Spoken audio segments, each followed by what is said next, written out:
basically your analogy of a manicured garden versus a jungle. It's very similar to this thought of basically structure versus chaos, right? Kind of, and when a lot of Westerners come to India, I think Marshall maybe different. Would like to get your perspective as well. One of the things that always strikes them is the whole. I was taken for a drive on the that's Indian right. highway.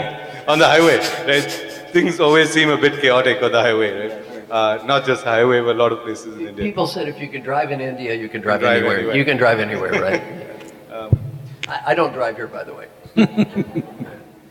So I think that the leadership question for it is, basically, is it important for leaders to manage in a state of chaos, or do they need to bring that chaos down to a more structured way, right? And again, I'm thinking kind of for the corporate world, and how do leaders need to think about that? I mean, should they let the chaos kind of evolve unto itself? Do they need to bring more structure to it? Maybe Sadhguru, if I get your perspective and then yours, Marshall. See,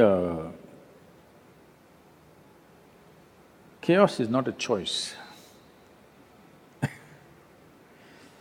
The choice that you have made is to reap out of the existing chaos.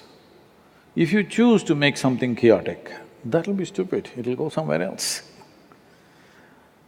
Like for example, the forests. For a gardener's mind, a jungle will look chaotic. But no, there is a very deep order there.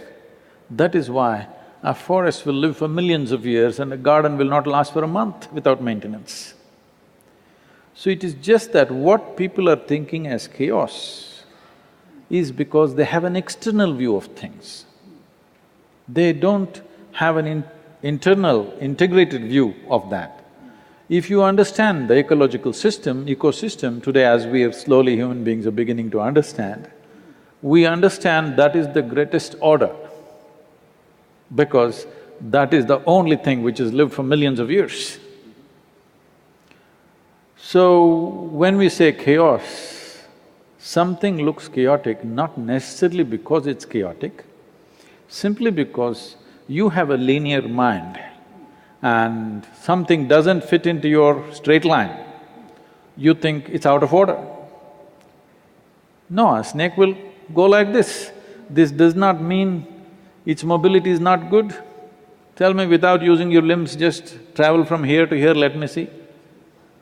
Without limbs, he's going, but he's found a way. That's how he will go.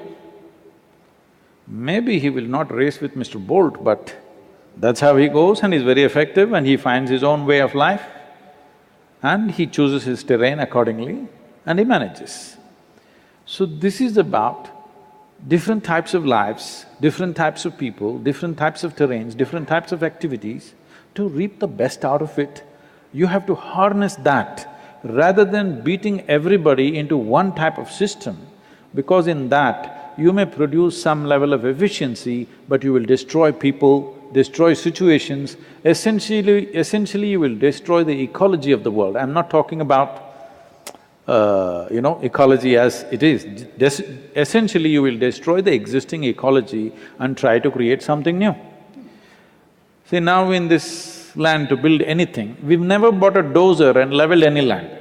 Whichever way it is, I design accordingly and build on that. I go to America and I see with great distress, they want to do one development, they want to build 50 houses. They just level out 50 acres completely. This is the worst thing you can do.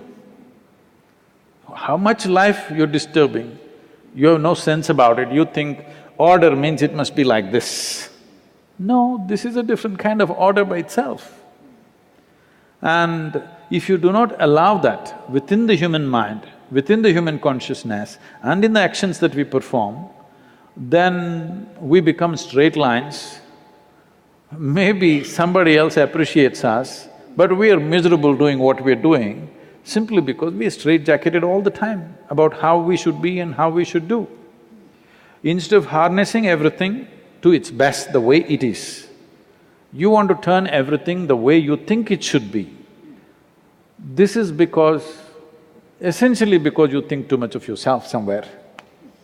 You think You're better than the natural forces that are working, which have shaped everything the way it has shaped. So chaos is not a choice.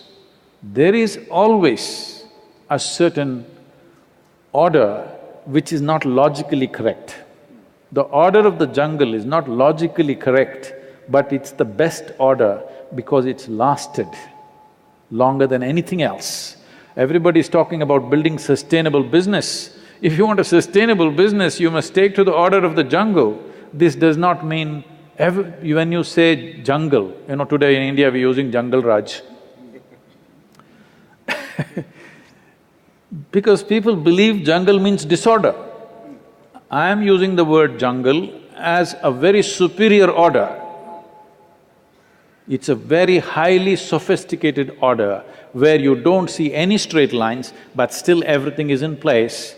Everything is in such a way that it can function like this for 1,000,000 years and still last.